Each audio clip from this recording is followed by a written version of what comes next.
Croatia beating Canada 4-1. Poor Canada. They're out of the World Cup. They haven't been in it for a long, long time, since '86, only the second time in their history. And, Andy, so much promise. They went 1-0 up early on. Alphonso Davies, a great header. And you thought, here we go. They're going to get their just rewards for that great display against Belgium the other night where they couldn't finish. And this will give them confidence. But, and then they kind of just collapsed, right? They were way too cavalier.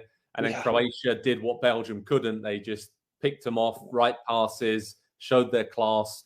Kramaric with a double was clinical. And, it's goodbye Canada, which is a shame because they've added a lot to the tournament, but that naivety really came through today. And it was like, oh yeah, this is why they haven't been at a World Cup in the last few decades.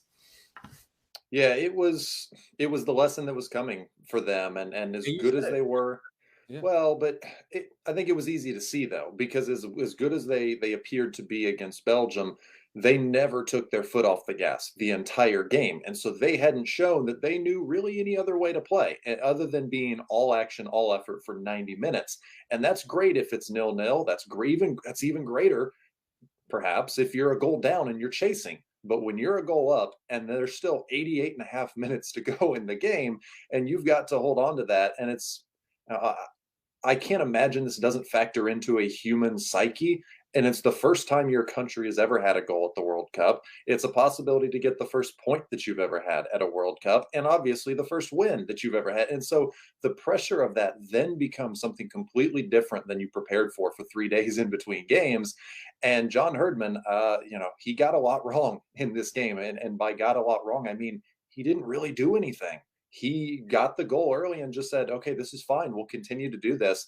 And I think it became pretty clear pretty quick. Croatia, once they grew into the game and shook the cobwebs off, it was very easy sledding for them to just cut right through that. That two-man midfield is, the real issue. And Atiba Hutchinson, being as old as he is, I understand what he's meant to the program. He shouldn't have been out there as long as he was. Yeah, it's a tough one for Canada, wasn't it, Nick? But Croatia made them pay. And I think maybe eating a little bit of humble pie right now. I mean, it's kind of like we wrote Croatia off a little bit, right? And in terms of the age of their squad, and they look like they could be dark horses again for yet another tournament. What do you think about that? Because were they just playing a poorly organized Canadian team, or they're sitting pretty top of Group F going into the final group stage game, albeit against Belgium, but they've looked okay, right? This is what they needed to do today to kind of respond after a poor display against Morocco. Yeah, the reason we were down on Croatia, I want to back us up a little bit. I want to pat us on the or build us up and make us feel better about how it's not that we didn't think they'd get out of the group. It was that we didn't think they had a long sustained run in them.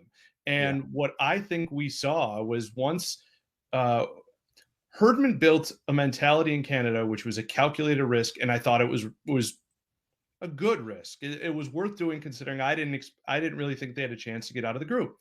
It was no one believes how good we are, and we're underdogs to everybody, but not to us. We're better than a lot of these teams. And they go in and he gets it by that loss to Belgium, where they were the better team. He gets that backing and they score early. And now they're like, yeah, we are good. And the minute they conceded, everything fell apart. It was like they didn't know what to do. And it's because they didn't.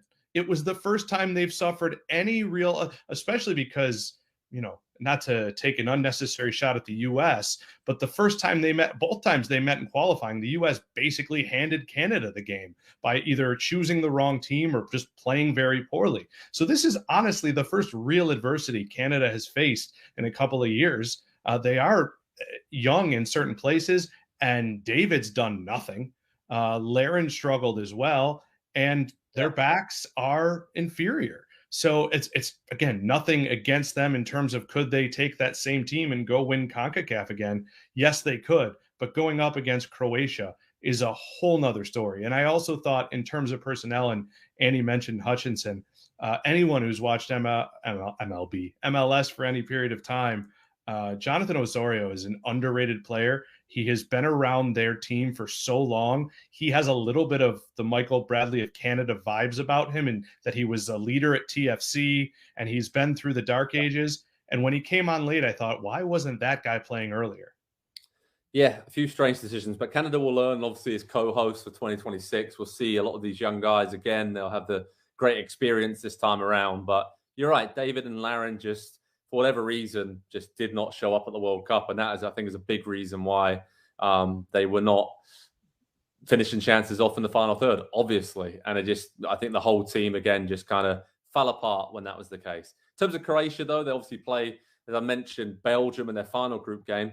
I could see them winning that the way that Belgium are playing.